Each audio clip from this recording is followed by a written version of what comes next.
ईरानी president Ibrahim रईसी 19 मई 2024 को एक helicopter crash में उस वक्त जान की बाजी हार गए जब वो अजरबैजान और ईरान के बॉर्डर पर मौजूद एक डैम की इनॉग्रेशन करके वापस लौट रहे थे। ईरान के मशरिक में मौजूद अजरबैजान सूबे के दिजमार जंगल में उनके हेलीकॉप्टर की क्रैश लैंडिंग हुई, जिसमें प्रेसिडेंट इब्राहिम रईसी समेत 8 लोग जान की बाजी हार गए। क्विक फैक्ट, ये दूसरे ऐसे ईरानी प्रेसिडेंट हैं जिनकी जान ड्यूरिंग प्रेसिडेंसी अननेचुरल रीजन से गई। इससे पहले ईरानी प्रेसिडेंट मोहम्मद अली रजाई ने 30 अगस्त 1981 को एक बॉम्बिंग के नतीजे में अपनी जान गंवाई।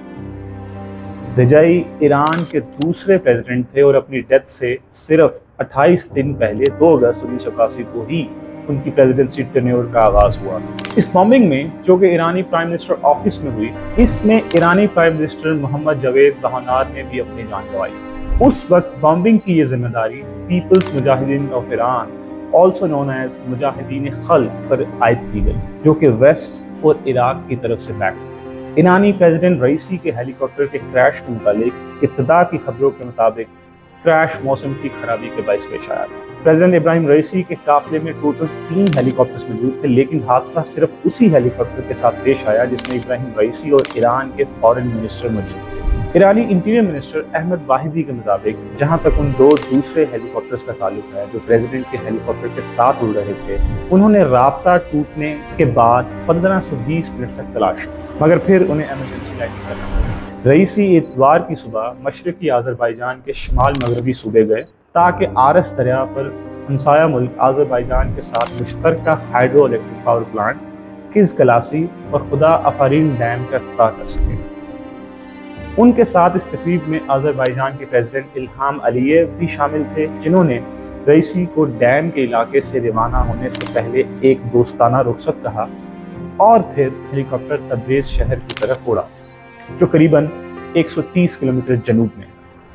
क्रैश में ईरान के वज़ीर ख़ारजा हुसैन आमिर अब्दुल हयाम के साथ साथ मशरकी आज़रबाईजान प्रोविंस के गवर्नर मालिक रहमती और तब्रेज़ की जुम्मा की नमाज के इमाम आयतुल्लाह मोहम्मद अली अल हाशिम भी शामिल थे, जो एक सीनियर शिया आलिम थे और सुप्रीम लीडर अली खामेनाई के मशरिक आज़रबाईजान में फॉर्मल नुमाइंदे भी थे। सरकारी टेलीविजन ने पीर की सुबह एक रिपोर्ट में रईसी की वफ़ात का ऐलान किया।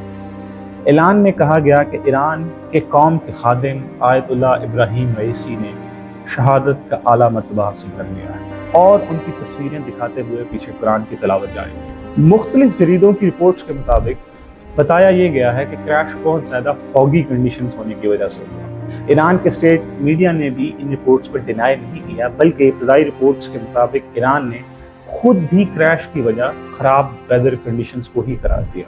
यहाँ अलबत्ता ये जानना जरूरी है कि वेस्ट की सैंक्शंस हमेशा ईरान के लिए एक रुकावट रही है। इन्हीं रीजंस की बेस पर ईरान को एयरक्राफ्ट मेंटेनेंस के लिए पार्ट्स इंपोर्ट करने पर दुश्वारी का सामना रहा, और जाहिर है ऐसे वाक़यात के बाद स्पेकुलेशंस तो होती हैं, और इस वाक़े के बाद भी हुई, जैसे कि पायलट ने क्यों ख़राब मौसम के बावजूद ट्रैवल करने के अगेंस्ट एडवाइस नहीं की, या फिर कोई और रूट क्यों नहीं यूज़ किया गया, क्यों पहाड़ी इलाके में से गुजर के जाने वाले रूट को ही इख्तियार किया गया, या क्रैश उसी हेलीकॉप्टर का क्यों हुआ जिसमें आला ओहदेदार मौजूद थे, या इसमें किसी फॉरेन इंटरवेंशन का भी ख़तरा मौजूद है। ईरान के हालात अपने हमसाया ममालिक से अक्सर कशीदा ही रहे हैं, ख़ासतौर पर माजी में हुए इसराइल के साथ वाक़यात बहुत अहम हैं।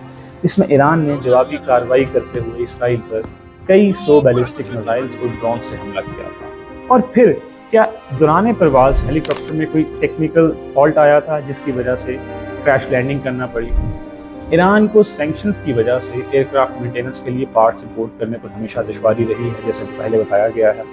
इस बिना पर ईरान के साबका फॉरेन मिनिस्टर मोहम्मद जावेद ज़ारिफ ने इस हादसे का इल्ज़ाम अमेरिका पर लगाया है। वल्लाहुल आलम। हाँ, यहाँ ये याद रहे कि प्रेसिडेंट इब्राहिम रईसी को सुप्रीम लीडर आयतुल्लाह खामेनाई के बाद second most powerful person in Iran कहा जाता है, और इब्राहिम रईसी ने जिस तरह गजा में होने वाले मज़ालिम पर इसराइल, अमेरिका और दीगर वेस्टर्न कंट्रीज़ के खिलाफ आवाज़ बुलंद की थी, वो काबिल तहसीन है वाकई।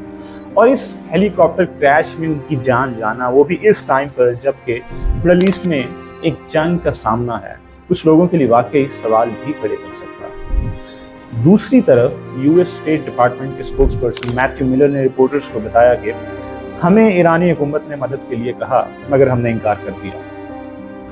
साबिक वजीर खारजा मोहम्मद जवेद ज़ारिफ के इस क्रैश के इल्ज़ाम पर जो उन्होंने यूनाइटेड स्टेट्स पर लगाया, उस पर सवाल किया गया तो मिलर ने कहा आखिरकार ये ईरानी हुकूमत की जिम्मेदारी है कि उन्होंने 45 साल पुराने हेलीकॉप्टर को उन खराब मौसमी हालात में उड़ाने का फैसला किया, ना कि किसी और का। जिस टू ब्लेड बेल 212 हेलीकॉप्टर में रईसी सफ़र कर रहे थे वो एक यूएस मैन्युफैक्चर्ड हेलीकॉप्टर ही था। और अब जैसे पहले बताया गया है कि सैंक्शंस की वजह से ईरान को एयरक्राफ्ट पार्ट्स इंपोर्ट करने पर खासी मुश्किल का सामना था। डिफेंस सेक्रेटरी लॉयड ऑस्टिन ने हादसे की रिपोर्ट्स आने के बाद शुरू में ही किसी भी यूएस किरदार को इस हादसे में रद्द कर दिया और कहा कि इसे एक हादसा ही समझा जाना चाहिए। इस हादसे में अमेरिका का कोई हिस्सा नहीं है, ये एक सीधी और साफ बात है। Now, after this crash, Iranian constitution के आर्टिकल 131 के मुताबिक इब्राहिम रईसी के इंतकाल के बाद vice president Mohammad Mokhber acting president हैं और ईरान के वेटरन न्यूक्लियर नेगोशिएटर और नायब वजीर खारजा अली बाकिरी कानी को भी कायम मुताब वजीर खारजा मुकर्रर कर दिया गया। ईरान के कॉन्स्टिट्यूशन के मुताबिक acting president, heads of parliament और जुडिशरी मुश्तरका तौर पर 50 दिन के अंदर न्यू प्रेसिडेंट के इलेक्शन को यकीनी बनाएंगे।